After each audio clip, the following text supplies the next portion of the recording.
fi yn licio crème brûlée. Dyna beth yw'r unig bwdin wi wir yn licio. Yna beth ti'n mynd i wneud nawr? Pressure's on. Ie. I blesio. So, crème brûlée hefo mafon a siocled gwyn. Wel, hei, mae'n swnio'n gret i ddechrau. Ynddi, mae'n swnio reis, so gobeithio fydd o'n plesio. Right, oce. So, cam cynta ydy rhoi dipyn bach o hufen i gynesu. Just dipyn bach. Ie. Just Paint, bach. be o paintio neu fe, ie. Rhyw 600 ml. 100 ml. Ie. Oce. So, wrth i hwnna gynesu, mae gennau siocled gwyn yn y bowl yn y fama. At hwnna, dwi'n mynd i ychwanegu dipyn bach o siwgr, a wedyn 6 melyn wy. Right. So, gan i weld os fedra i wneud hwn.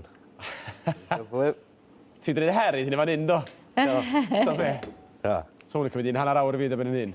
Wel, swn i wedi gallu wneud nhw cynt, ond o'n i'n meddwl, na. Lot fwy o spray wneud e'n fyw, dydy? Di, wrth i'n sgwrsio, mae'n iawn. Gai jyst ofyn, ti'n bod yr hifen sydd ti'n y sosban yna. Hifen dwbl? Ie, hufen dwbl. Okay. So, hifen sengl, jyst yn fatha